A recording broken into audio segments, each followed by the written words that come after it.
ഭാരതീയ ജനതാ പാർട്ടിയുടെ സംസ്ഥാന leader Shri V V Rajesh, ജില്ലയുടെ നമ്മുടെ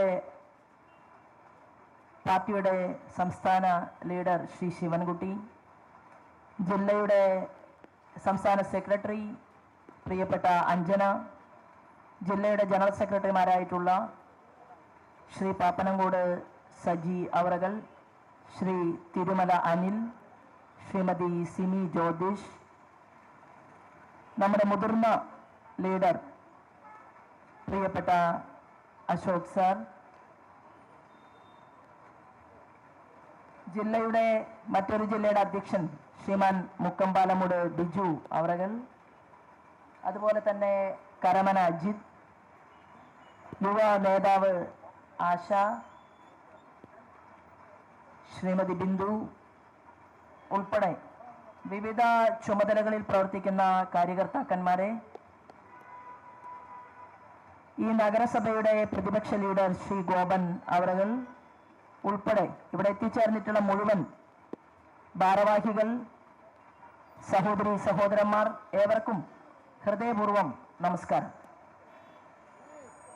45 വർഷം തിരുവനന്തപുരം നഗരസഭ ഇടതുപക്ഷം ഭരിച്ചു. നമ്മൾ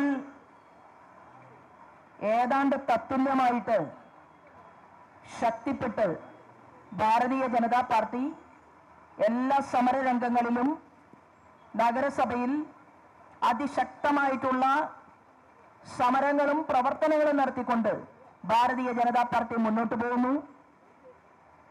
തിരുവനന്തപുരം നഗരസഭ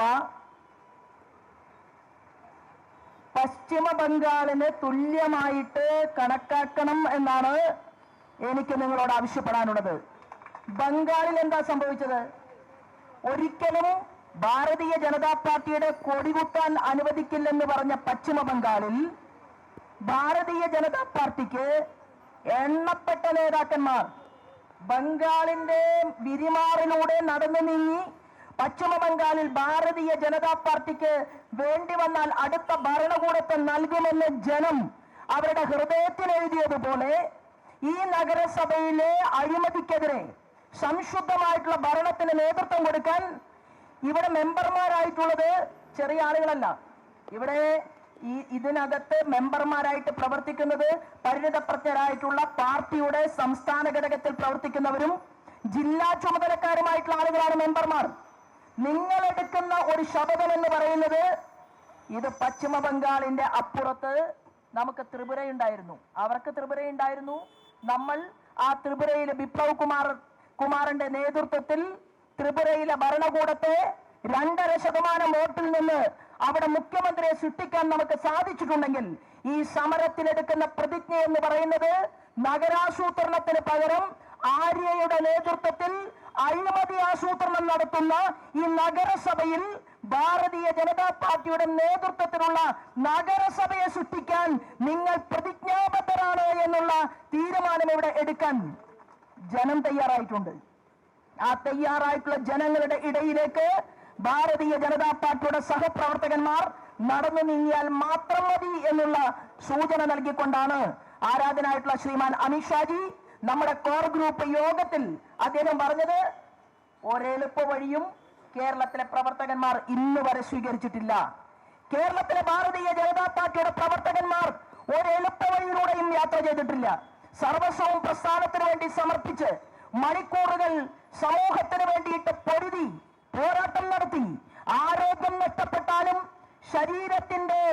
നമ്മുടെ ശരീരത്തിന്റെ ഒരു ഭാഗം നഷ്ടപ്പെട്ടാലും ഞാൻ പ്രത്യയശാസ്ത്രത്തിന്റെ പ്രതിബദ്ധതയിൽ ഊന്നി നിന്നുകൊണ്ട് മുന്നോട്ട് പോയി ജനങ്ങൾക്ക് വേണ്ടി ഞങ്ങൾ പ്രവർത്തിക്കുമെന്ന് തീരുമാനമെടുത്തത് കൊണ്ടാണ് നമ്മൾ ഓരോ മെമ്പർമാർ വിജയിച്ചു വന്ന് ഇന്നും നഗരസഭയിലെ ആര്യ മാത്രമല്ല ശിവൻകുട്ടി വരെ ഭയപ്പാടോട് കൂടിയിട്ടാണ് ഭാരതീയ ജനതാ പാർട്ടിയുടെ സംസ്ഥാന നേതാക്കന്മാരെ നോക്കുന്നത്. എന്താ കാരണമെന്നറിയുമോ?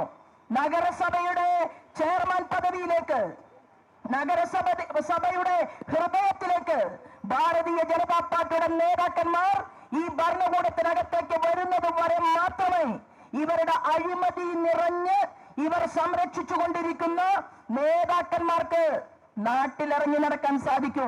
ജയിലിനകത്ത് പോകേണ്ട സാഹചര്യം ഈ നഗരസഭയിൽ ആര്യയെ സഹായിച്ച പലർക്കും ഉണ്ടാകും. ആര്യയ്ക്കും അത് തന്നെയാണ് സംഭവിക്കാൻ പോകുന്നത്.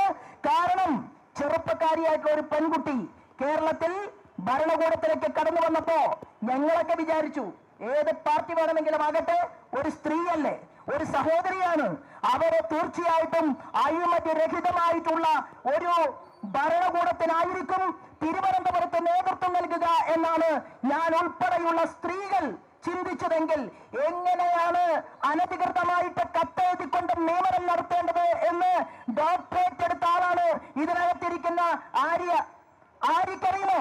കേരളത്തിലെ പാവപ്പെട്ട AK ഗോപാലൻ എന്ന് പറയുന്ന നിങ്ങളുടെ പഴയകാല ലീഡർ, നിങ്ങളുടെ EM ശങ്കരൻ നമ്പൂതിരിപ്പാട്, നിങ്ങളുടെ വളരെ അതിപ്രഗത്ഭനായിട്ടുള്ള ഇന്ന് പ്രതിപക്ഷ ലീഡറുടെ പ്രവൃത്തി ഏറ്റെടുക്കാൻ നട്ടല്ലില്ലാത്ത കോൺഗ്രസുകാരുടെ മുന്നിൽ പിണറായി വിജയൻ പോകുന്ന പോക്ക് അബദ്ധമാണ് എന്ന് പറഞ്ഞുകൊണ്ട് സ്വന്തം സ്ഥാനമാനങ്ങൾ വലിച്ചെറിഞ്ഞാലും പ്രശ്നമില്ല എന്ന് തീരുമാനിച്ച സഖാവ് അച്യുതാനന്ദന്റെ പാർട്ടിയാണ് നിങ്ങളുടെ പാർട്ടി.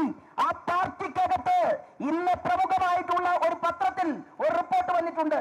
ആ റിപ്പോർട്ട് മാധ്യമ സുഹൃത്ത് പേര് വെച്ചാണ് എഴുതിയിട്ടുള്ളത്. എങ്ങനെ ധൈര്യം കിട്ടി? ഒരു മാധ്യമത്തിൽ വാർത്തകൾ പല രീതിയിൽ വരും. വാർത്ത പേര് വെച്ചെഴുതിയാൽ അതിന്റെ അർത്ഥം അത് അച്ഛനുള്ള വാർത്തയാണ് എന്നാണ്. അങ്ങനെ അച്ഛനുള്ള വാർത്ത എഴുതാൻ ഒരു മാധ്യമ പ്രവർത്തകന് തന്റെ ഉണ്ടായിട്ടുണ്ടെങ്കിൽ ആ മാധ്യമ പ്രവർത്തകൻ എഴുതിയിരിക്കുകയാണ് കേരളത്തിലെ മാർക്സിസ്റ്റ് പാർട്ടി ഒരു തീരുമാനമെടുത്തിട്ടുണ്ട് പോലും. എന്താ തീരുമാനം? അഴിമതിക്കാരായിട്ടുള്ള നേതാക്കന്മാരുടെ സ്വത്ത് കുമിഞ്ഞുകൂടുന്നതിനെ കുറിച്ച് അന്വേഷണം നടത്തും പാർട്ടി എന്നുള്ള രീതിയിൽ ഒരച്ഛനുള്ള വാർത്ത ഇന്നൊരു പ്രമുഖമായിട്ടുള്ള മാധ്യമത്തിനകത്ത് വായിക്കാൻ സാധിച്ചു. ഇവിടെ തിരുവനന്തപുരത്ത് അഴിമതിക്ക് നേതൃത്വം കൊടുക്കുന്നതിൽ ഏത് കള്ളനാണ് വലിയ കള്ളൻ എന്ന് മാത്രമേ ചിന്തിക്കേണ്ടതുള്ളൂ. ഇവിടുത്തെ മന്ത്രിമാരിൽ തദ്ദേശ സ്വയംഭരണ വകുപ്പ് മന്ത്രിയുണ്ട് കേരളത്തിൽ. തദ്ദേശ സ്വയംഭരണ വകുപ്പ് മന്ത്രിക്ക് ഉത്തരവാദിത്വമില്ലേ? ഇവിടുത്തെ മാലിന്യ നിർമ്മാർജ്ജനത്തെ കുറിച്ച്, കേരളത്തിന്റെ മാലിന്യ നിർമ്മാർജ്ജനത്തെ കുറിച്ച് ചോദിച്ചു കഴിഞ്ഞാൽ, പട്ടികളുടെ ശല്യത്തെ കുറിച്ച് ചോദിച്ചു കഴിഞ്ഞാൽ ഉഗാണ്ടയിലെ കാര്യം പറയുന്ന തദ്ദേശ സ്വയംഭരണ വകുപ്പ് മന്ത്രി, ആ മന്ത്രി മാർക്സിസ്റ്റ് പാർട്ടിയുടെ ഞാൻ ഏറ്റവും പ്രഗത്ഭനായിട്ടുള്ള മന്ത്രിയാണ് എന്ന് അലങ്കരിച്ചുകൊണ്ട് മുന്നോട്ട് പോവുകയാണ്. മറുഭാഗത്ത് വിദ്യാഭ്യാസ വകുപ്പ് മന്ത്രിയാണ്. വിദ്യാഭ്യാസ വകുപ്പ് മന്ത്രി ഇപ്പൊ 3ാം ക്ലാസ് വിദ്യാഭ്യാസമുള്ള സഖാവ് അച്യുതാനന്ദനെ കേരളത്തെ ജനങ്ങൾ, ബഹുഭൂരിപക്ഷം വരുന്ന ജനങ്ങൾ നെഞ്ചേറ്റിയത് കൊണ്ടാണ് അച്യുതാനന്ദൻ കേരളത്തിന്റെ മുഖ്യമന്ത്രിയായിരുന്നു ഭരിച്ചത്. ഭരിക്കാൻ വിദ്യാഭ്യാസത്തിന്റെ PhD വേണമെന്ന് ശിവൻകുട്ടി സാറിനോട് ഞങ്ങൾ ആരും പറയുന്നില്ല. പക്ഷേ നിങ്ങളുടെ നാവുണ്ടല്ലോ, ആ നാവിനെ ഒന്ന് ഒതുക്കി നിർത്താൻ വേണ്ടി PhD കഴിഞ്ഞ ഏതെങ്കിലും കമ്മ്യൂണിസ്റ്റുകാരൻ തയ്യാറായില്ലെങ്കിൽ ശിവൻകുട്ടി വിവരമറിയുമെന്നുള്ള രീതിയിലാണ് ഇന്ന് കേരളത്തിൽ ആ മന്ത്രിയുടെ വിവരക്കേട് മുന്നോട്ട് പോകുന്നത്. മറ്റൊരു മന്ത്രിയുടെ ചിഞ്ചൂറാണി CPIയുടെ നേതാവാണ്. ഇന്ന് ഞാനും നിങ്ങളുമൊക്കെ നെഞ്ചിൽ കൈവച്ചുകൊണ്ട് കരയുകയാണ്. തേവലക്കരയില് 13 വയസ്സുള്ള ഒരു കുട്ടി അവിടെ KSCBയുടെ നിങ്ങളുടെ തന്നിഷ്ടം കൊണ്ട്, നിങ്ങളുടെ ധിക്കാരം കൊണ്ട്, നിങ്ങളുടെ ചിന്തയില്ലായ്മ കൊണ്ട് ഒരു പാവപ്പെട്ട കുട്ടി അവരവിടെ ഷോക്കേറ്റ് പിടഞ്ഞു വീണ് മരിച്ചപ്പോ സ്വന്തം മകന്റെ ശവശരീരം കാണാൻ വേണ്ടി ജോലി ചെയ്ത് കുടുംബം പുലർത്താൻ തൊഴിലുറപ്പ് പദ്ധതിയുടെ പണിക്ക് പോയിരുന്ന ഒരു സ്ത്രീയാണ് ആ കുഞ്ഞിന്റെ അമ്മ. അവര് വിദേശത്തായിരുന്നു. എന്തിനാ പോയത്? ജീവിക്കാൻ നിർവാഹമില്ലാതെ ഒരു വീട്ടിൽ പണിക്ക് നിൽക്കാൻ വേണ്ടി പോയതാണ്. ആ അമ്മ ഈ മകനെ ഉന്നതിയിലേക്ക് എത്തിക്കണമെന്ന് ആഗ്രഹിച്ചുകൊണ്ട് മകനെ മതിവരുവോളം ഒന്ന് കാണാൻ പോലും സൗകര്യമില്ലാതെ ആ പാവപ്പെട്ട സഹോദരി വിദേശത്ത് പോയി ജോലിയെടുത്ത് ശമ്പളം നാട്ടിലേക്ക് അയച്ച് തന്റെ പൊന്നുമോനെ നോക്കിയിരുന്ന അമ്മ ഇന്ന് ആ മകന് ഉമ്മ കൊടുക്കാൻ വേണ്ടി വരുന്നത് വിറങ്ങലിച്ച മകന്റെ ആ ശവശരീരം കാണാൻ വേണ്ടിയിട്ടാണ്. എന്നിട്ട് പറയുകയാണ്, എന്താണ് അവൻ പലക പൊളിച്ചു എന്നാണ് മന്ത്രി പറയുന്നത്. അവൻ പലക പൊളിച്ചത് കൊണ്ടാണ് ഷോക്കേറ്റത് എന്നാണ് പറയുന്നത്. എന്താ ശിവൻകുട്ടി മരത്തിൽ കയറിയിട്ടില്ലേ? മന്ത്രി ശിവൻകുട്ടി നിങ്ങൾ മരത്തിൽ കയറിയിട്ടില്ലേ? നിങ്ങൾ മാല എറിഞ്ഞിട്ടില്ലേ? നിങ്ങൾ റോഡിൽ എല്ലാ കുട്ടികളും ചെയ്യുന്ന ഏതൊരു ചെറിയ തോന്നിവാസങ്ങളും ചെയ്തുകൊണ്ട് തന്നെയാണ് മാർക്സിസ്റ്റ് പാർട്ടിയുടെ നേതാക്കന്മാർ ഒരു സുപ്രഭാതത്തിൽ അവരെ നീണ്ടു നിവർന്ന് മന്ത്രിയായതല്ലോ. നിങ്ങൾ സർക്കാർ സ്കൂളിൽ പഠിച്ചില്ലേ? നിങ്ങൾ സർക്കാർ സ്കൂളിൽ പഠിക്കുമ്പോൾ ഒരു കുട്ടിയുടെ എല്ലാ വികൃതിയും 10 മന്ത്രി ശിവൻകുട്ടി അറിയാവുന്ന ആളുകളൊക്കെ പറയുന്നത്. അതൊന്നും ഞാനിപ്പോ പറയുന്നില്ല. കാരണം എന്താണ്? എന്റെ ചോദ്യം സിമ്പിളാണ്. ഞാൻ ചോദിക്കുന്ന ചോദ്യം, എല്ലാ കുഞ്ഞുങ്ങളും അവർ സ്കൂളുകളിൽ പോകുന്നത് കളിക്കാനും പഠിക്കാനും മാങ്ങയിൽ കല്ലെറിയാനും അവരുടെ ജീവിതവുമായി ബന്ധപ്പെട്ടുകൊണ്ട് സമൂഹത്തിലെ സാധാരണക്കാരുടെ മക്കളാണ്. ആ കുട്ടിക്കെതിരായിട്ടാണ് ആദ്യം മന്ത്രിയുടെ സ്റ്റേറ്റ്മെന്റ് പുറത്തു വന്നത്. അത് കഴിഞ്ഞപ്പോ ഒരമ്മയെ പോലെ നെഞ്ചുപൊട്ടിക്കരയേണ്ടവർ. ഇന്നലെ നമ്മുടെ ആദ്യത്തെ സംസ്ഥാന ഭാരവാഹി യോഗമായിരുന്നു. ഇത് ഇവിടെ പറയുന്നത് ഉചിതമാണോ എന്ന് എനിക്കറിയില്ല. ആദ്യത്തെ സംസ്ഥാന ഭാരവാഹി യോഗത്തിൽ ഉടുക്കാൻ വേണ്ടിയിട്ട് ഒരു പുതിയ സാരി ഞാൻ വാങ്ങി. ഞാൻ കരുതി ആദ്യത്തെ സംസ്ഥാന ഭാരവാഹി യോഗമല്ലേ, ആ പുതിയ സാരി ഇന്നലെ ഉടുക്കാൻ വേണ്ടിയിട്ട് പെട്ടിയിൽ നിന്ന് പുറത്തെടുത്തപ്പോ എന്റെ നെഞ്ചിനകത്തേക്ക് കടന്നു വന്നത് ആ മരിച്ചു വീണ കുഞ്ഞിനെയും ആ കുഞ്ഞിന്റെ അമ്മയെ കുറിച്ചുമുള്ള ഓർമ്മയാണ്. അതവിടെ മാറ്റിവെച്ചുകൊണ്ട് 2 കൊല്ലം പഴക്കമായിട്ടുള്ള സാരി എടുത്ത് ഞാൻ ഉടുത്തത് എന്റെ മനസ്സിന്റെ വികാരമാണ്. ആ കുഞ്ഞവിടെ മരിച്ചു കിടക്കുമ്പോ ചിഞ്ചൂറാണി സുമബ ഡാൻസ് കളിക്കാൻ പോയി എന്ന് പറഞ്ഞാൽ ഇവരൊരു അമ്മയാണോ? ഇവരൊരു സ്ത്രീയാണോ? ഇവർ ആദിബാബയും 41 കള്ളന്മാരും എന്ന് പറയുന്നത് പോലെ ആരാണ് കള്ളത്തരത്തിൽ കൂടുതൽ PhD എടുത്തിട്ടുള്ളത്, റാങ്ക് എടുത്തിട്ടുള്ളത് എന്നുള്ള രീതിയിൽ കേരളത്തിന്റെ മണ്ണിൽ ഇവർ മുന്നോട്ട് പോവുകയാണ്. അപ്പോ എങ്ങനെ ആര്യ നന്നാവും? എങ്ങനെയാണ് നഗരസഭയുടെ ഭരണകൂടത്തിന് നേതൃത്വം കൊടുക്കുന്ന ഒരു സ്ത്രീ നന്നാകണമെങ്കിൽ അവർക്ക് റോൾ മോഡൽ വേണ്ടേ? അവർക്ക് കാണാൻ ഒരാൾ വേണ്ടേ? കേരളത്തിൽ അവർ കാണുന്നത് എന്താണ്? കേരളത്തിന്റെ മുഖ്യമന്ത്രി പിണറായി വിജയൻ ഇന്ത്യയിലെ ഒരൊറ്റ മുഖ്യമന്ത്രിയും ചെയ്യാത്ത കള്ളക്കടത്തിന് നേതൃത്വം കൊടുക്കുന്നത് കാണുകയാണ്. മറ്റൊരാൾ കണ്ണൂർക്കാരി, ഓർമ്മയില്ലേ? അവിടുത്തെ ഉന്നതനായിട്ടുള്ള ഒരു ഉദ്യോഗസ്ഥനെ എന്നേക്കുമായി ആത്മഹത്യ ചെയ്യിപ്പിക്കാൻ നാവുകൊണ്ട് മുറിച്ച് കൊലപ്പെടുത്തിയ ഒരു സ്ത്രീ, കണ്ണൂരിലുള്ള ഒരു സ്ത്രീയെ ആര്യ കാണുകയാണ്. ആര്യ നോക്കുമ്പോ AKGയുടെ ഭാര്യയെ പോലെയോ EMSന്റെ ഭാര്യയെ പോലെയോ അച്യുതാനന്ദന്റെ ഭാര്യ ടീച്ചറെ പോലെയോ അല്ല മുഖ്യമന്ത്രി പിണറായി വിജയന്റെ ഭാര്യ കമല. അതാര്യ കൊണ്ട് കാണുകയാണ്. മുഖ്യമന്ത്രിയുടെ മകൾ വീണയെ കുറിച്ച് ആര്യ പഠിച്ചിരിക്കുകയാണ്. മുഖ്യമന്ത്രിയുടെ മകന്റെ അവന്റെ പദ്ധതികളും പരിപാടികളും ആര്യ നോക്കിപ്പിടിക്കുകയാണ്. അപ്പൊ കേരളത്തിൽ ഒരു ചെറുപ്പക്കാരി രാഷ്ട്രീയ നവോമണ്ഡലത്തിലേക്ക് കടന്നു വരുമ്പോ അവൾ നോക്കുന്ന റോൾ മോഡലുകളെല്ലാം എന്താണ്? കള്ളനെ കഞ്ഞി വെച്ചവരാണ് എങ്കിൽ അവൾ ചിന്തിക്കുകയാണ്, ഞാൻ അധികകാലം ഇവിടെ ഉണ്ടാകില്ല. കാരണം അമിത്ഷാജി ഒന്ന് മെല്ലെ മീശ പിരിച്ച് തിരുവനന്തപുരം ജില്ലയെ നോക്കിക്കഴിഞ്ഞു. വരാൻ പോകുന്ന നാളുകളിൽ ഈ നഗരസഭയുടെ അകത്ത് ഭാരതീയ ജനതാ പാർട്ടിയുടെ ഭരണകൂടമുണ്ടാകും. അപ്പോ കാട്ടിലെ തടി തേവരുടെ ആന വലിയ എന്നുള്ള രീതിയിൽ അവസാനത്തെ മിനുക്കുപടിയിലാണ് ഈ നഗരസഭയിൽ തീവ്രക്ക് നേതൃത്വം കൊടുത്തുകൊണ്ട് ഭരണകൂടം മുന്നോട്ട് പോകുന്നതെങ്കിൽ ആ ഭരണകൂടത്തിന്റെ കാവൽക്കാരിയെ അന്യായം ചെയ്ത സ്ത്രീയോട് ഞങ്ങൾ ചോദിക്കുന്ന ചില ചോദ്യങ്ങൾക്ക് നിങ്ങൾ ഉത്തരം പറയണം. നിങ്ങളെക്കുറിച്ച് ഞങ്ങൾക്ക് എല്ലാവർക്കും മനസ്സിലായി. നിങ്ങൾക്ക് നന്നായി സംസാരിക്കാൻ അറിയാം, നിങ്ങൾക്ക് നന്നായിട്ട് കത്തയക്കാൻ അറിയാം, നിങ്ങൾക്ക് എങ്ങനെ നിൽക്കണമെന്നും എങ്ങനെ ഇരിക്കണമെന്നും എങ്ങനെ അഭിനയിക്കണമെന്നും എപ്പോ മോഹാത്സ്യപ്പെടണമെന്നും നിങ്ങൾക്കറിയാം. നിങ്ങൾ കേരളത്തിലെ സ്ത്രീകൾക്ക് തന്നെ അപമാനമാണ്. പൊതുപ്രവർത്തന രംഗത്ത് നിലനിൽക്കുന്ന ഏത് പാർട്ടിയിലെയും സ്ത്രീകൾക്ക് അപമാനകരമായിട്ടുള്ള ഒരു റോൾ മോഡലായിട്ടാണ് തിരുവനന്തപുരം നഗരസഭയ്ക്ക് നിങ്ങൾ നേതൃത്വം നൽകുന്നത്. പിന്നെ ഇങ്ങനെ സമാധാനപൂർവം ഇരിക്കാൻ മാത്രമല്ല ഭാരതീയ ജനതാ പാർട്ടിയുടെ നേതാക്കന്മാർക്കും ജനപ്രതിനിധികൾക്കും സാധിക്കുക. എന്നാൽ ഞങ്ങൾ ജനാധിപത്യപരമായിട്ടുള്ള ഭാഷയിലാണ് ഇപ്പോൾ സമരം ചെയ്യുന്നത്. കൊറോണയുടെ സ്റ്റാർട്ടിംഗ് സമയത്ത് ഒരുപക്ഷെ ഇവിടെ ആരെങ്കിലും സംസാരിച്ചിട്ടുണ്ടാകും. കൊറോണയുടെ സമയത്ത് പണ്ടാരടുപ്പിൽ ആറ്റുകാൽ പൊങ്കാലയ്ക്ക് പവിത്രമായ രീതിയിൽ അവിടെ അഗ്നി ജ്വലിക്കുന്ന സമയത്ത് എല്ലാവരും വീടുകളിൽ പൊങ്കാല അടുപ്പ് നിവേദ്യത്തിന് വേണ്ടി വെച്ച സമയത്ത് അതിന് ലക്ഷങ്ങൾ കണക്കെഴുതി. എന്താണ്? പൊങ്കാല കഴിഞ്ഞ് ശുചീകരണ പദ്ധതിക്ക് ലക്ഷക്കണക്കിന് രൂപ കണക്കെഴുതിയെടുത്ത നഗരസഭയാണ് തിരുവനന്തപുരം നഗരസഭ. എന്തുകൊണ്ടാണ് ഇവിടുത്തെ പ്രവർത്തകർ ഇതിനെക്കുറിച്ച് ചർച്ച ചെയ്യാത്തത്, ചോദ്യങ്ങൾ ചോദിക്കാത്തത്? എങ്ങനെയാണ് നടക്കാത്ത ഒരു കാര്യത്തിന് വേണ്ടി ലക്ഷക്കണക്കിന് രൂപ നിങ്ങൾ കണക്കെഴുതിയെടുത്ത ഒരു നഗരസഭയുടെ തലപ്പത്ത് മാർക്സിസ്റ്റ് പാർട്ടിയുടെ നേതൃത്വം ഇന്നും ഇരിക്കുന്നത്? എന്തുകൊണ്ടാണെന്ന് ചോദ്യത്തിന് ഉത്തരം ഗോവിന്ദൻ മാഷ് പറഞ്ഞത് എന്താണെന്ന് അറിയുമോ? ഞങ്ങൾ ഡിവൈഎഫ്ഐക്കാർക്ക് സംരക്ഷണം കൊടുക്കും, ഞങ്ങൾ SFIക്കാർക്ക് സംരക്ഷണം കൊടുക്കും. എന്തിനാണ്?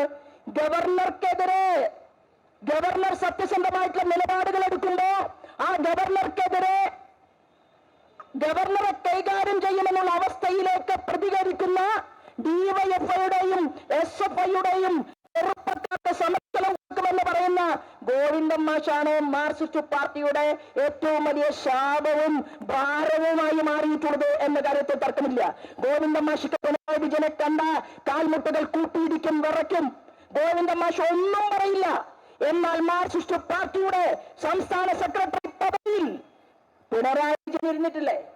ആ സമയത്ത് മാർക്സിസ്റ്റ് പാർട്ടിയുടെ നേതൃത്വത്തിലുള്ള ഭരണകൂടത്തെ കൊണ്ട്, മുഖ്യമന്ത്രിയെ കൊണ്ട് വരച്ച വരയിൽ നിർത്തിക്കാൻ പിണറായി വിജയന് സാധിച്ചിട്ടുണ്ടെങ്കിൽ ഇന്ന് കേരളത്തിൽ അഴിമതിക്കാരായിട്ടുള്ള മനുഷ്യരുടെ മുഖത്ത് നോക്കി ഒരു ചോദ്യം ചോദിക്കാൻ അറിയാത്ത, അഴിമതി നടത്തിയിട്ടുള്ള നഗരങ്ങളിൽ നഗരാസൂത്രണത്തിൽ അഴിമതി നടന്നാൽ അത് ചോദിക്കാൻ അറിയാത്ത, ചോദ്യം ചെയ്യാൻ തന്റേടമില്ലാത്ത മാർക്സിസ്റ്റ് പാർട്ടിയുടെ സംസ്ഥാന സെക്രട്ടറി ഗോവിന്ദൻ മാഷുടെ കഴിവുകേട് കൊണ്ട് മാത്രമാണ് ഇന്ന് കേരളത്തിൽ വ്യാപകമായ അഴിമതിയിലേക്ക് ഈ മാർക്സിസ്റ്റ് പാർട്ടി മുന്നോട്ട് പോയിക്കൊണ്ടിരിക്കുന്നത്. ഇവിടെ നമുക്കറിയാം, പാവപ്പെട്ട സ്ത്രീകൾ, വിധവകൾ, ആ വിധവകളായിട്ടുള്ള സ്ത്രീകൾക്ക് അവരുടെ മക്കൾക്ക് കിട്ടേണ്ട ധനസഹായം, ആ ധനസഹായം പോലും തീവറ്റക്കൊള്ള നടത്തിക്കൊണ്ട് ഡിവൈഎഫ്ഐക്കാരന്റെ അക്കൗണ്ടിലേക്ക് എങ്ങനെ നഗരസഭയിൽ നിന്ന് പോയി? ആ ചോദ്യം എന്റെ സഹപ്രവർത്തകന്മാർ നഗരസഭയിൽ ചോദിക്കുമ്പോ, ഞങ്ങളുടെ സഹപ്രവർത്തകർ സമരരംഗത്ത് വരുമ്പോ ഞങ്ങളോടൊപ്പം ചേർന്ന് നിന്നുകൊണ്ട് മാധ്യമ സുഹൃത്തുക്കൾ കണക്ക് പറയിക്കേണ്ട ഒരു ബാധ്യത കേരളത്തിലെ മാധ്യമ സുഹൃത്തുക്കൾക്ക് കൂടിയുണ്ട് എന്ന് അഭ്യർത്ഥിക്കാൻ ഞാൻ ഈ അവസരത്തെ ഉപയോഗപ്പെടുത്തുകയാണ്.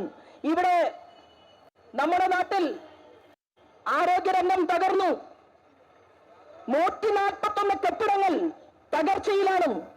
ഈ നഗരത്തിന്റെ കീഴിലും കേടുപാടുകൾ സംഭവിച്ച കെട്ടിടങ്ങൾ നിലനിൽക്കുമ്പോ ആ കെട്ടിടങ്ങളെ പൊളിച്ചു കളഞ്ഞ് അവിടെ നല്ല രീതിയിലുള്ള നവീകരണ പ്രവർത്തനങ്ങൾ ചെയ്യാനുള്ള യാതൊരു പ്രവൃത്തിയും ഇല്ലാതിരിക്കുമ്പോ കേരളത്തിലെ ജനകീയ ആസൂത്രണത്തിന് വേണ്ടി ഒരു പ്രധാനപ്പെട്ട വസ്തുത, ആസൂത്രണ കമ്മീഷന് വേണ്ടി പ്രവർത്തിക്കാൻ തന്റേടമുള്ള കഴിവും പ്രാപ്തിയുമുള്ള ചില ആളുകൾ ഇന്ത്യയുടെ പ്രൈം മിനിസ്റ്ററുമായിട്ട് നവമാധ്യമങ്ങളെ ഉപയോഗപ്പെടുത്തിക്കൊണ്ട് ചർച്ച ചെയ്തു.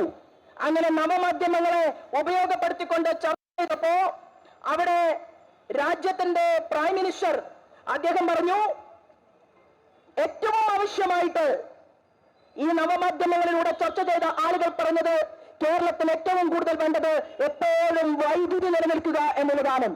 ഏതൊരു നഗരസഭയുടെ കീഴിലും, ഏതൊരു മുനിസിപ്പാലിറ്റിയുടെ കീഴിലും, ഏതൊരു പഞ്ചായത്തിന്റെ കീഴിലും ഏതു സമയത്തും വൈദ്യുതി നിലനിൽക്കണം എന്നുള്ളതാണ് ആസൂത്രണത്തിലെ ഒന്നാമത്തെ ഘടകമെന്ന് കൂടുതൽ ആളുകൾ, ഭൂരിപക്ഷം ആളുകൾ ഇന്ത്യയുടെ പ്രധാനമന്ത്രിയുമായി സംവദിച്ചു.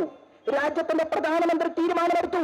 1 ലക്ഷം കോടി രൂപ ജനകീയാസൂത്രണം നടന്ന കേരളത്തിലേക്ക് 1 ലക്ഷം കോടി രൂപയോളം 5 വർഷം കൊണ്ട് കേരളത്തിന്റെ വിവിധങ്ങളായിട്ടുള്ള മുനിസിപ്പാലിറ്റികളെയും നഗരസഭകളെയും കോർപ്പറേഷനുകളെയും രക്ഷിക്കാൻ വേണ്ടിയിട്ട് വൈദ്യുത വകുപ്പ് വൈദ്യുതി മിച്ചമുണ്ടാക്കാൻ വേണ്ടിയിട്ട് 1 ലക്ഷം കോടി രൂപയോളം കേന്ദ്രത്തിന്റെ വിദ്യുത് ശക്തി വകുപ്പ് മന്ത്രിയുടെ ഭാഗത്തു നിന്ന് ഇടപെടലുണ്ടായി ദാനം എന്നുള്ള രീതിയിൽ കൊടുത്തു.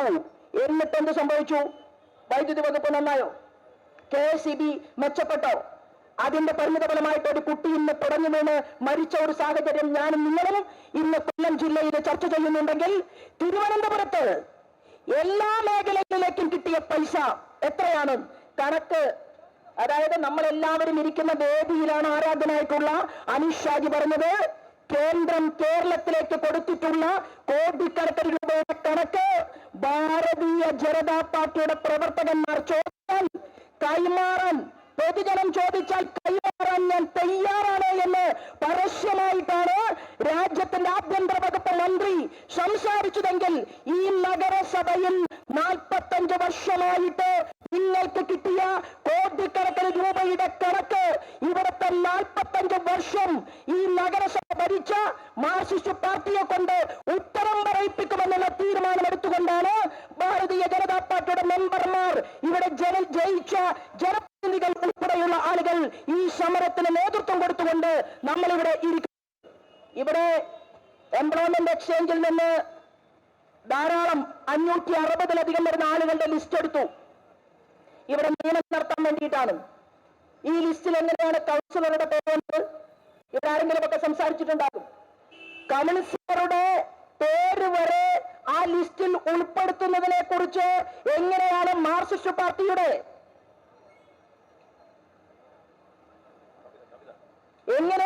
ഞാൻ പേര് പരാമർശിക്കുന്നില്ല. കാരണം നാളെ തെറ്റ് ബോധ്യപ്പെട്ട് തെറ്റ് തിരുത്തി ഭാരതീയ ജനതാ പാർട്ടിയിലേക്ക് കടന്നു വരാനുള്ള സാധ്യത പോലും നഗരസഭയ്ക്കകത്തിരിക്കുന്ന നിരപരാധികളായിട്ടുള്ള പല കൗൺസിലർമാരും ചിന്തിക്കുകയാണ്. അവരെ ശിവൻകുട്ടി ചേട്ടനെ കാണാൻ വരും, കരുണയെ കാണാൻ വരും, വി രാജേഷിനെ കാണാൻ വരും.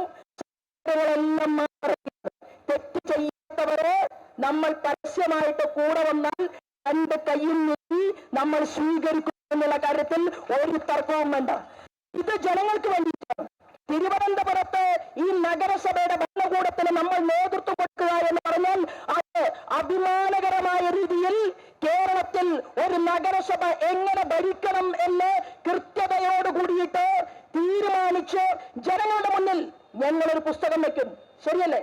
നമ്മളൊരു കണക്ക് പുസ്തകം, ജനാധിപത്യത്തിന്റെ കണക്ക് പുസ്തകം തിരുവനന്തപുരത്തെ ജനങ്ങളുടെ മുന്നിൽ അവതരിപ്പിച്ചുകൊണ്ട് ഒരു ജനകീയമായിട്ടുള്ള നഗരസഭയുടെ ഭരണം ഭാരതീയ ജനതാ പാർട്ടിയുടെ നേതൃത്വത്തിൽ, NDAയുടെ നേതൃത്വത്തിൽ നമ്മൾ വരാൻ പോകുന്ന നാളുകളിൽ ഏറ്റെടുക്കാൻ ജനം BJPയെ ഏൽപ്പിക്കാൻ തയ്യാറെടുപ്പ് നടത്തിക്കൊണ്ട് മുന്നോട്ട് പോകുന്നത് വികസിത തിരുവനന്തപുരത്തിന് വേണ്ടിയിട്ടാണ്. നമുക്ക് ഭാഗ്യവശാൽ എന്ത് പദ്ധതിയാണ് വേണ്ടത്? ഇവിടെ ഇരിക്കുന്ന ഏതൊരു നേതാവിനും നമ്മുടെ സംസ്ഥാനത്തിന്റെ അധ്യക്ഷനുമായിട്ട് ചർച്ച ചെയ്യാം. സംസ്ഥാനത്തിന്റെ അധ്യക്ഷൻ പറയുന്നത് എന്താണ്? രാവിലെ മുതൽ രാത്രി വരെ അദ്ദേഹം സംസാരിക്കുന്നത് വികസിത കേരളം എന്നുള്ള മുദ്രാവാക്യമാണ്. എന്താണ് വികസിത കേരളം? വികസിത കേരളം എന്ന് പറയുന്നത് നമ്മുടെ നഗരസഭയുടെ കീഴിലുള്ള പ്രദേശങ്ങൾ കണ്ടാൽ സിംഗപ്പൂരിനെ വെല്ലുന്ന രീതിയിൽ മാലിന്യ നിർമ്മാർജ്ജനം കൊണ്ടുവരണം. നമ്മുടെ നഗരസഭയുടെ കീഴിൽ ജനങ്ങൾക്ക് ആശ്രയമായിട്ടുള്ള ജില്ലാ ആശുപത്രിയെ വെല്ലുന്ന ആശുപത്രി കെട്ടിടങ്ങൾ നഗരസഭയുടെ ഫണ്ട് ഉപയോഗിച്ചുകൊണ്ട് ഉണ്ടാക്കിയെടുക്കണം ജനങ്ങൾക്ക് വേണ്ടി. വികസിത നഗരസഭ എന്ന് പറഞ്ഞാൽ നമ്മുടെ കുഞ്ഞുങ്ങൾക്ക് ആവശ്യമായിട്ടുള്ള, പഠിക്കാൻ ആവശ്യമായിട്ടുള്ള സജ്ജീകരണങ്ങൾ ഒരുക്കാൻ നഗരസഭയുടെ നേതൃത്വത്തിൽ നമ്മൾ മുന്നോട്ട് പോകണം. അങ്ങനെയുള്ള നഗരസഭകൾ, 10,000-കണക്കിന് നഗരസഭകൾ ഇന്ത്യ മഹാരാജ്യത്ത് ഭാരതീയ ജനതാ പാർട്ടി ഭരിക്കുകയും ഭരണകൂടത്തിന് നേതൃത്വം കൊടുക്കുകയും ചെയ്യുന്നുണ്ട്. ആ വികസിത കേരളവും വികസിത തിരുവനന്തപുരവും ലക്ഷ്യം വെച്ചുകൊണ്ടാണ് നമ്മൾ ഈ സമരത്തിന് മുന്നിൽ നിന്നുകൊണ്ട് ജനങ്ങളോട് ആവശ്യപ്പെടുന്നത്. ആ മാറ്റം നമുക്കുണ്ടാക്കിയെടുക്കണം. പിന്നെ നിങ്ങളുടെ പിൻവാതിൽ നിയമനം, ലക്ഷക്കണക്കിന് മനുഷ്യരെ നിങ്ങൾ പിൻവാതിലൂടെ നിയമിച്ചിട്ടുണ്ട്. കഴിഞ്ഞ ദിവസം ഗുരുവായൂർ അമ്പലത്തിൽ നിന്ന് ഒരു ഡസനോളം വരുന്ന സഖാക്കന്മാരെ എന്നെ കാണാൻ വന്നു. ഒരു ഡസനിലധികം വരുന്ന സഖാക്കന്മാര്. എന്തിനാ വന്നത്? BJPയുടെ ശോഭാ സുരേന്ദ്രനെ കാണാൻ മാർക്സിസ്റ്റ് പാർട്ടിയിലെ പ്രവർത്തകന്മാർ എന്തിനു വരണം? വന്നത് എന്തിനാണെന്ന് അറിയുമോ? അവര് 8 കൊല്ലവും 10 കൊല്ലവും ഗുരുവായൂർ അമ്പലത്തില് അടിച്ചുതെളിയും അതുപോലെ തന്നെ കഠിനമായ ജോലികൾ ചെയ്തുകൊണ്ട് അവർക്ക് ആ ജോലിയിൽ ഇരിക്കാമെന്നുള്ള മോഹത്തോടുകൂടി ജീവിച്ചു കൊണ്ടിരുന്ന ഒരു ഡസനിലധികം വരുന്ന മാർക്സിസ്റ്റ് പാർട്ടിയുടെ ചെറുപ്പക്കാര് അവരെന്താ പറഞ്ഞതെന്നറിയുമോ? ഞാൻ ചോദിച്ചു, നിങ്ങൾ നിങ്ങളുടെ പാർട്ടിയുടെ സംസ്ഥാന ഘടകത്തെ സമീപിച്ചില്ലേ? അപ്പൊ അവര് പറഞ്ഞു, പിൻവാതിൽ നിയമനം നടത്താൻ 20 ലക്ഷം രൂപയിലധികം കൈക്കൂലി വാങ്ങിക്കൊണ്ട് ഗുരുവായൂർ ദേവസ്വം ബോർഡിന്റെ കീഴിൽ പിൻവാതിൽ നിയമനം നടത്താൻ വേണ്ടിയിട്ട് അവിടെ ആസൂത്രണങ്ങൾ നടന്നുകൊണ്ടിരിക്കുകയാണ്. ഞങ്ങൾക്ക് ജീവിക്കണം. അപ്പൊ ഞാൻ ചോദിച്ചു, നിങ്ങൾക്ക് നേരെ പാർട്ടിയിൽ ചർച്ച ചെയ്തുകൂടെ? എന്താ പറഞ്ഞെന്നറിയുമോ? അങ്ങനെ പാർട്ടിയിൽ അമ്പലത്തിനകത്ത് നടക്കുന്ന അഴിമതിയെ കുറിച്ച് ചർച്ച ചെയ്യാൻ ഞങ്ങൾ തയ്യാറായാൽ ഞങ്ങൾ പാർട്ടിയിലും ഉണ്ടാകില്ല, ഞങ്ങൾക്ക് ജീവിതവും ഉണ്ടാകില്ല എന്നാണ് ആ മാർക്സിസ്റ്റ് പാർട്ടിയുടെ പ്രവർത്തകന്മാർ പറഞ്ഞതെങ്കിൽ, പ്രിയപ്പെട്ടവരെ, ലക്ഷക്കണക്കിന് പിൻവാതിൽ നിയമനം പിണറായി വിജയൻ ഗവൺമെന്റ് വന്നതിന് ശേഷം കേരളത്തിൽ നടന്നിട്ടുണ്ട്. എങ്ങനെയാണ് MP രാജേഷിന്റെ ഭാര്യയ്ക്ക് വലിയ ജോലി കിട്ടിയത്? MP രാജേഷിന്റെ ഭാര്യയ്ക്ക് വലിയ ജോലി കിട്ടിയപ്പോ ബിജു, ആലത്തൂരിലെ മുൻ MP ബിജു എന്താ പറഞ്ഞത്? ബിജുവിനെ കിടന്ന് ഉറക്കം വരുന്നില്ല. കാരണം ബിജുവിന്റെ ഭാര്യ പറഞ്ഞു, ചേട്ടാ MP രാജേഷിന്റെ ഭാര്യയ്ക്ക് വലിയ ജോലി കിട്ടി, എനിക്ക് തത്തുല്യമായിട്ടുള്ള ജോലി വേണം. ബിജു അതിനിറങ്ങി പുറപ്പെട്ടു. ബിജുവിന്റെ ഭാര്യയ്ക്കും കിട്ടി ജോലി. അപ്പോ മാർക്സിസ്റ്റ് പാർട്ടിയുടെ ഷിജുഖാൻ പറഞ്ഞു, ചിന്താ ജെറോമിന് വാഴക്കുല എന്താണെന്നോ ചങ്ങമ്പുഴ എന്താണെന്നോ വയലാർ എന്താണെന്നോ അറിയാത്ത ചിന്താ ജെറോമിന് കൊടുത്തു PhD.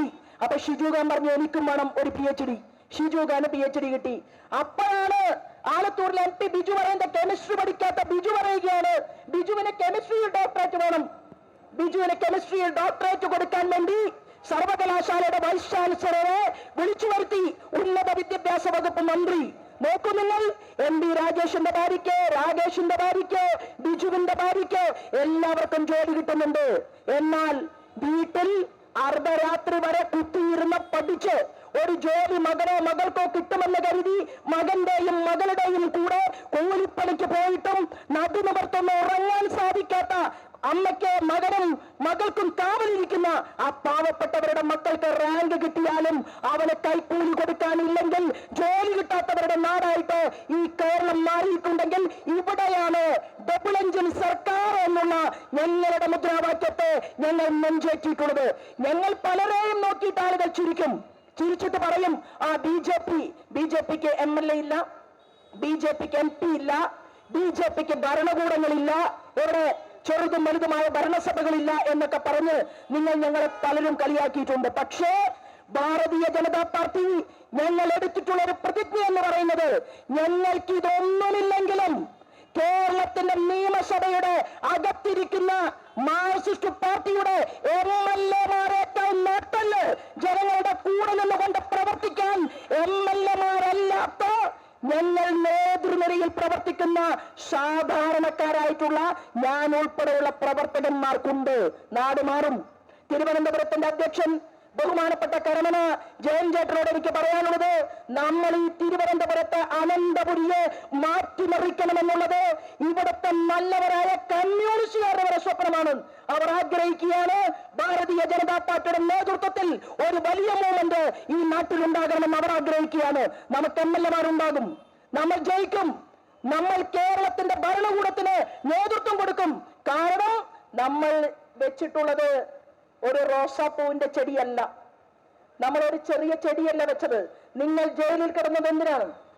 നിങ്ങൾ ജയിലിൽ കിടന്നപ്പോൾ നിങ്ങൾ എടുത്തിട്ടുള്ള സ്വപ്നം, ആ സ്വപ്നം പൂർത്തീകരിക്കാൻ ഇന്നും നിങ്ങൾക്ക് ആർജവമുണ്ടെങ്കിൽ, തല അടിച്ചു പൊട്ടിക്കുമ്പോഴും വന്ദേ മാതരം എന്നുള്ള മുദ്രാവാക്യം വിളിച്ചുകൊണ്ട് സമരം നടത്താൻ വേണ്ടിയിട്ട് നമ്മുടെ മുൻ അധ്യക്ഷന് ശ്രീമാൻ സുരേന്ദ്രന്റെ യുവമോർച്ചയിൽ ഞങ്ങൾക്ക് ഒരുമിച്ച് പ്രവർത്തന കർമ്മപഥത്തിലേക്ക് വരാൻ ഞങ്ങൾക്ക് സാധിച്ചിട്ടുണ്ടെങ്കിൽ, അടികൊണ്ട് ശരീരത്തിൽ നിന്ന് ചോരയൊലിക്കുമ്പോഴും യുവമോർച്ചയുടെ സമരത്തിന് നേതൃത്വം നൽകാൻ നമുക്ക് സാധിച്ചിട്ടുണ്ടെങ്കിൽ, നമ്മുടെ പഴയകാല നേതാവ് മാരാർജി മുതൽ കഴിഞ്ഞ സംസ്ഥാന അധ്യക്ഷൻ ശ്രീമാൻ സുരേന്ദ്രൻ വരെ അവിടെ നിന്ന് വീണ്ടും ഈ നൈരന്തര്യ പ്രവാഹം നമ്മൾ മുന്നോട്ട് കൊണ്ടുപോകും. ഞങ്ങൾ ജനപക്ഷത്താണ്, ഞങ്ങൾ ജനകീയരായിട്ടുള്ള മനുഷ്യരാണ്. ഞങ്ങൾ ഇവിടുത്തെ അഴിമതിക്കെതിരെ, അധാർമികതയ്ക്കെതിരെ ഞങ്ങൾ പ്രവർത്തന രംഗത്തുണ്ടാകും എന്ന് പറയാൻ ഈ അവസരത്തെ ഉപയോഗപ്പെടുത്തുകയാണ്. കരമന ജയൻ ചേട്ടനും ശിവൻകുട്ടിച്ചേട്ടനും രാജേഷും ഒക്കെ തീരുമാനമെടുക്കട്ടെ. ശോഭാ സുരേന്ദ്രൻ 10 ദിവസം ഒരു വെള്ളം പോലും കുടിക്കാതെ ഈ നഗരസഭയുടെ മുന്നിൽ വന്ന് കിടക്കണമെന്ന് നിങ്ങൾ തീരുമാനിച്ചാൽ, നിങ്ങൾ വിസിലടിച്ചാൽ, അതിന്റെ പിറ്റേ ദിവസം സമര പോരാട്ടത്തിന് നേതൃത്വം കൊടുക്കാൻ നിങ്ങളുടെ സഹോദരിയായിട്ടുള്ള ഞാൻ ഉൾപ്പെടെ കേരളത്തിൽ സംസ്ഥാനത്തിന്റെ നേതാക്കന്മാരുണ്ടാകും. നിങ്ങൾക്ക് നൽകുന്ന സർട്ടിഫിക്കറ്റ് അത് തന്നെയാണ് നമ്മൾ ഡബിൾ എഞ്ചിൻ സർക്കാർ ഉണ്ടാക്കും. അതിനുള്ള ദൃഢപ്രതിജ്ഞ എടുത്തുകൊണ്ട് നമ്മൾ ജനങ്ങൾക്കിടയിലേക്ക് ഇറങ്ങുമ്പോൾ ഈ നല്ല ഒരു സമരത്തിന് നേതൃത്വം നൽകിയിട്ടുള്ള എന്റെ എല്ലാ സഹപ്രവർത്തകരുടെ മുന്നിലും സ്നേഹവും നന്ദിയും അറിയിച്ചുകൊണ്ട് നമുക്ക് ഈ നാടിനെ മാറ്റിമറിക്കാൻ സാധിക്കണം. നമ്മുടെ രാജ്യത്തിന്റെ കരമനത്തിന്റെ ഡെയിലി പോസ്റ്റുകൾ ഞാൻ കാണുന്നുണ്ട്. ഒരാൾക്ക് ഒരു ദിവസം ഓട്ടോറിക്ഷ കൊടുക്കുന്നു, അടുത്ത ദിവസം എന്തൊക്കെ പ്രവർത്തനങ്ങളാണ് ചെയ്യുന്നത് ഞങ്ങളുടെ മെമ്പർമാർ. കരമന അജിത്ത് മാത്രമല്ല, ഞങ്ങളുടെ സഹോദരിമാരായിട്ടുള്ള മെമ്പർമാർ. അപ്പോ കഴിവിന്റെ അടിസ്ഥാനത്തിൽ ഞങ്ങളുടെ നേതാക്കന്മാരെ വെല്ലാൻ സാധിക്കുന്നത് കൊണ്ടല്ല കേരള നിയമസഭയിൽ ഞാൻ ഉൾപ്പെടെ 7 പേർ പോകാതിരുന്നത് ഇന്ത്യ മുന്നണി ഉണ്ടാക്കിയത് കൊണ്ടാണ്. LDF-ഉം UDF-ഉം നിങ്ങൾ ഒരുമിച്ച് ചേർന്നു ഞങ്ങളെ തോൽപ്പിച്ചു. കുമ്മനം രാജശേഖരനെ തോൽപ്പിച്ചു, ശ്രീമാൻ സുരേന്ദ്രനെ തോൽപ്പിച്ചു, ശോഭാ സുരേന്ദ്രനെ തോൽപ്പിച്ചു. ഞങ്ങൾ ഒരു 1/2 ഡസൻ ആളുകൾ കഴിഞ്ഞ അസംബ്ലി തെരഞ്ഞെടുപ്പിൽ 2ാം സ്ഥാനത്ത് വന്നു. അതിന് തൊട്ട് മുൻപും ഞങ്ങൾ 2ാം സ്ഥാനത്ത് വന്നു. എന്നാൽ ഈ അഡ്ജസ്റ്റ്മെന്റ് രാഷ്ട്രീയം കോൺഗ്രസും മാർക്സിസ്റ്റ് പാർട്ടിയും നിങ്ങൾക്ക് ചെയ്യാൻ സാധിച്ചില്ലായിരുന്നുവെങ്കിൽ ഇന്ന് 1/2 ഡസനിലധികം വരുന്ന ആളുകൾ ഭാരതീയ ജനതാ പാർട്ടിയുടെ നേതൃനിരയിൽ പ്രവർത്തിക്കുന്നവർ കേരള നിയമസഭയ്ക്കകത്തുണ്ടാകുമായിരുന്നു. വി ഡി സതീശേട്ടന് പിണറായി വിജയന് ബോൺവിറ്റ കലക്കി കൊടുക്കാൻ ഞങ്ങൾ അനുവദിക്കില്ലായിരുന്നു. ഞങ്ങൾ അവിടെയും കേരളത്തിലെ ഗവൺമെന്റിനെ മൂക്കുകൊണ്ട് ക്ഷാവരപ്പിക്കാൻ സാധിക്കുമായിരുന്നു. വലിയ മൂവ്മെന്റ് നമുക്ക് നടത്തണം. ആ മൂവ്മെന്റിന്റെ ഭാഗമായിട്ട് നഗരസഭയ്ക്ക് എല്ലാ പ്രവർത്തനങ്ങൾക്കും നേതൃത്വം കൊടുക്കുന്ന ജില്ലയുടെ അധ്യക്ഷനെ ആശംസിക്കുന്നതോടൊപ്പം ഇവിടുത്തെ സംസ്ഥാന നേതാക്കന്മാരായിട്ടുള്ള എന്റെ സഹപ്രവർത്തകന്മാർക്ക് എല്ലാ ആശംസകളും അർപ്പിക്കുന്നതോടൊപ്പം നമുക്ക് ഈ നഗരസഭയുടെ കുട്ടി രാജ്ഞിയെ ചില കാര്യങ്ങളൊക്കെ ഭാവിയിൽ കണക്ക് പറയിപ്പിക്കാനുണ്ട്. പിണറായിയിലെ വിജയേട്ടന്റെ മകൾ വീണയെ കണ്ട് ആര്യ കളിക്കണ്ട. കണ്ണൂരല്ല തിരുവനന്തപുരം. കണ്ണൂരിൽ നിങ്ങൾ ഞങ്ങളുടെ കുറെ ബലിദാനികളെ സൃഷ്ടിച്ചിട്ടുണ്ടെങ്കിൽ തിരുവനന്തപുരത്ത് ശിവൻകുട്ടിച്ചേട്ടനും മറ്റു മന്ത്രിമാരും ഒക്കെ പറയുന്നതിനനുസരിച്ച് കത്തെഴുതുകയും മിനിസ് ബുക്കിൽ ഒപ്പിടുകയും ഈ കാപട്യത്തിന് നേതൃത്വം കൊടുക്കുകയും ചെയ്യുന്നത് തുടർന്നാൽ ആര്യ വഴി നടക്കണോ വേണ്ടോ എന്ന് ഭാരതീയ ജനതാ പാർട്ടി കമ്മിറ്റിയുടെ ഓഫീസിലേക്ക് മുന്തിയ സഖാക്കന്മാർ വിളിച്ചു ചോദിക്കേണ്ട ഗതികേടുണ്ടാകും എന്നുള്ള സൂചന നൽകിക്കൊണ്ട് ഈ സമരത്തെ ഔപചാരികമായി ഉദ്ഘാടനം ചെയ്തതായി പ്രഖ്യാപിച്ചുകൊണ്ട് ഞാൻ എന്റെ വാക്കുകൾ നിർത്തുന്നു. വന്ദേ മാതരം.